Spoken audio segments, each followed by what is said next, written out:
Today I am going to teach you the fourth chapter of the economics, that is the globalization and the Indian economy. Means what is globalization and what is the impact of the globalization in the Indian economy. तो सबसे पहले हम जानते हैं globalisation होता क्या है. Globalisation is a process of rapid integration और इंटरकनेक्शन बिटवीन टू और more than two countries. Globalisation जो है दो या दो से अधिक देशों के बीच में एक ऐसा संबंध होता है, रैपिड इंटीग्रेशन बिटवीन टू और two more than two countries. ठीक है, तो ये दो देशों के बीच का संबंध होता है या दो से अधिक देशों के बीच का संबंध होता है. इंडिया ने एलपीजी की जो वो अपनाई है, एलपीजी वो लिबरलाइजेशन ग्लोबलाइजेशन को वो 1991 में प्रधानमंत्री मनमोहन के टाइम में अपनाया है. तो you are seeing that the market, ठीक है, you are the seeing that the market are the flooder of the goods. Market पूरी जो है गुड्स से भरी हुई है. ये रीजन क्या है? ये रीजन ग्लोबलाइजेशन है. आप अगर आज के 50 साल पहले चले जाएं, 50 साल 60 साल पहले चले जाएं, तो आप देखेंगे किसी किसी गांव में या किसी किसी शहर में कोई एक मोटरसाइकिल या एक कार हुआ करती थी. Nowadays you can not count in a village how many vehicles are there. There are no person who has not a mobile. ऐसा कोई व्यक्ति ही नहीं है जिसके पास मोबाइल ना हो. इसी तरह से और भी ढेर सारी चीजें हैं कि जो आप देख सकते हैं कि बिना मोबाइल के कौन है, या और कोई भी टेक्निक्स हो, कोई भी फैसिलिटी हो, मार्केट में इतना ज़्यादा भरी हुई है सामान से. उसका रीजन क्या है? ग्लोबलाइजेशन है. तो प्रोडक्शन अकॉर्ड द कंट्रीज. देखिए, ये प्रोडक्शन करने वाली जो चीज़ें होती हैं वो होती है इंडस्ट्रीज या फर्म. और कोई फर्म किसी कंट्री में प्रोडक्शन करती है तो वो प्रोडक्शन करती है तो क्यों प्रोडक्शन करती है? प्रॉफिट कमाने के लिए प्रोडक्शन करती है. अगर वो एक कंपनी जो है एक कंट्री में प्रॉफिट कमा लेती है तो he want to expand their business in the other country also. तो वो जब दूसरी कंट्री में करती है, तीसरी कंट्री में करती है, चौथी कंट्री में उसी प्रॉफिट के लिए करती है, तब उसको क्या कहा जाता है? MNC, production across the country. जब एक कंट्री को छोड़ करके दूसरी कंट्री, तीसरी कंट्री, चौथी कंट्री में करेगी तो उसे MNC कहते हैं, मल्टीनेशनल कॉर्पोरेशंस. ठीक है, तो ये अपना बिजनेस स्टार्ट करती है. Interlinking production across the countries. Interlinking production across the countries में क्या करते हैं कि उस कंट्री में जाते हैं और कुछ इन्वेस्टमेंट करते हैं. जैसे मान लीजिए कोई कार बनाने वाली कंपनी किसी दूसरे देश में जाएगी तो सबसे पहले वो किस पे? फैक्टर्स ऑफ प्रोडक्शन को देखेगी. फैक्टर्स ऑफ प्रोडक्शन होते क्या है? Land, labour, capital, raw material, ये ट्रांसपोर्टेशन, पावर सप्लाई, ये है. तो इनको परचेज करने के लिए उसके पास मनी होनी चाहिए, तो उस मनी को वहाँ इन्वेस्ट करेगा. तो अगर मनी अपने देश में इन्वेस्ट कर रहा है तो वो इन्वेस्टमेंट है. और मनी अगर दूसरे देश में फर्दर प्रोडक्शन के लिए कर रहा है, प्रॉफिट के लिए कर रहा है, तो उसे फॉरेन इन्वेस्टमेंट कहते हैं. For earning the money, if any firm want to invest their money in the foreign country, then this type of investment is known as the foreign investment.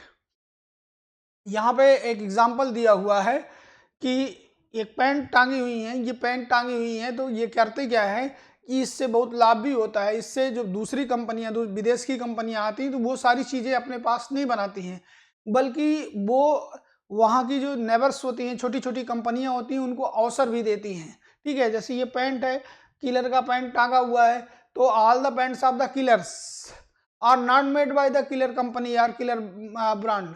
वो किसी दूसरे को, छोटे छोटे दुकानदारों को देते हैं और उनसे ये कहते हैं कि आप इस साइज का, इस कपड़े का ये बनाएंगे, लेकिन इस पर कोई लोगो नहीं लगाएंगे, आपका जो मेहनत होगा हम आपको दे देंगे. तो छोटी कंपनियां भी क्या करती हैं? ग्रो करती हैं. ठीक है, इसी तरह से इसमें एक दिखाया गया हो कि एक कंपनी थी इंडिया की जो इडबिल ऑयल बनाती थी, उसका नाम था परख. परख का बिजनेस था, सपोज दैट परख का बिजनेस था 1 करोड़ रुपए पर ईयर. अमेरिका की एक कंपनी आई कारगिल. कारगिल ने परख को कहा कि 1 साल में हम आपको 10 करोड़ रुपए बैठे बैठे देंगे, आप पूरी कंपनी हमको हैंड ओवर कर दीजिए.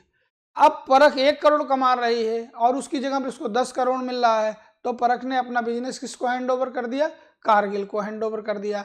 अब परख का नामो निशान मिट गया. पूरा पैकिंग से लेकर के उसमें एडबिल ऑयल की चीज़ें, पूरी टेक्नोलॉजी, हर चीज़ किसकी हो गई? कारगिल को हो गई. अब वो कारगिल पूरा कंपनी चला रही है। तो ये पूरा है कि कैसे कंपनी दूसरी कंपनी के ऊपर, और इसमें ये भी ध्यान देना है कि जो बड़ी कंपनियां हैं वो छोटी कंपनियों को प्रमोट करती हैं, क्योंकि छोटी छोटी कंपनियां, जैसे मारुति कार बनाने वाली कंपनी है तो वो मारुति का इंजन बनाती है, मारुति का बॉडी बनाती है, मारुति में फुट मैट नहीं लगाती, मारुति की लाइट अलग से आती है, मारुति में जो ग्रिप्स लगे हुए होते हैं वो दूसरी कंपनियां बनाती है। तो ये कंपनियां बनाने वाली धीरे धीरे इतनी बड़ी कंपनियां हो जाती हैं कि एक दिन ये भी एमएनसीज में कन्वर्टेड हो जाती हैं। Foreign trade and integration, foreign trade and integration में ग्लोबलाइजेशन है। चाइनीज टॉयज को आप देखिए, चाइनीज टॉयज इन इंडिया, ठीक है। तो जहां जब ग्लोबलाइजेशन की पॉलिसी हो गई, तो ट्रेडिंग जो इंपोर्ट और एक्सपोर्ट ड्यूटीज थी वो इंपोर्ट और एक्सपोर्ट ड्यूटीज रिड्यूस कर दी गई। तो फॉरेन गुड्स हमारे मार्केट्स में, या हमारे गुड्स फॉरेन मार्केट में फ्लडेड हो गए। उससे क्या हुआ, कंज्यूमर्स को लाभ हुआ। Consumers have a lot of option, consumer के पास ढेर सारे ऑप्शन हो गए कि वो कौन सी चीज को खरीदेगा, कौन सी चीज को नहीं खरीदेगा, किस पे कितनी बार्गेनिंग करेगा, किससे कितनी बार्गेनिंग नहीं करेगा। तो मार्केट जो है वो बढ़ गई। यहाँ पे what is globalization? I have earlier told you globalization the process of rapid integration और interconnection between the countries. More and more goods are the services, investment and the technology are moving between the countries globalization में। अब ये factor, ये important चीज है, factor that enable the globalisation means globalisation को improve करने में, increase करने में कौन सा फैक्टर सबसे आगे है? तो ग्लोबलाइजेशन को सबसे तेज करने में जो फैक्टर आगे है वो है technology. In the options of technology you can not say या you can not think about the globalisation. तो जैसे ये देखिए, एक दिया हुआ है कि information and communication technology, here you are seeing that a man is sitting in front of a computer, he was doing some work on the computer, but at the same time the power has gone, बिजली चली जाती है, और बिजली चली जाने पे वो इतना important वर्क करता रहता है कि by seeing the cartoon you can imagine that he is plucking his head, अपना हाथ पकड़ करके बैठ गया है वो। तो इस तरह से अगर ये नहीं रहेगी तो through the technology you can make easily, now you are seeing that I am teaching online to you all, तो this is the chance of technology। in my period, मेरे पीरियड में ये फैसिलिटी अवेलेबल नहीं थी, आपके period में available है। you are seeing that the mobile, through the mobile you can purchase the goods from the any country, किसी country के गुड्स को परचेज कर सकते हो यहाँ से पेमेंट कर करके। कहीं से आप IMO से, आपके फादर फॉरेन में है, IMO करके वीडियो कॉल करके आप बात कर सकते हैं। तो इस टेक्नोलॉजी के जरिए ये ग्लोबलाइजेशन, अभी तक था कि वाटरवेज से गुड्स एक जगह से दूसरी जगह से जाते थे, अब क्या प्लेन से आने जाने लगे हैं, और वाटरवेज में भी इतना ज़्यादा कर दिया गया है कि अब वो ये है liberalisation of the foreign trade and the foreign investment. Liberalisation का मतलब होता है कि the removing the tax barrier, removing और रिड्यूसिंग द टैक्स बैरियर। देखिए, रिमूविंग द बैरियर एंड और the restrictions set by the government, what is known as liberalisation.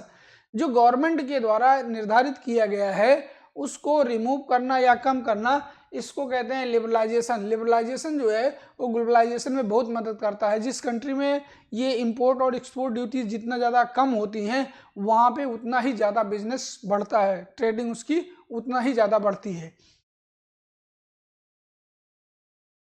Now इस globalisation को, ग्लोबलाइजेशन वेरी इंपॉर्टेंट थिंग्स, ये globalisation कैसे fair and चले, तो उसके लिए एक इंटरनेशनल ऑर्गेनाइजेशन बनाया गया 1995 में जिसका नाम है WTO। According to your NCERT book there are 160 member, but I think recently 163-64 members are there in this WTO। तो according to WTO the rules and regulation, the import and export duties by any countries are keeping well or not।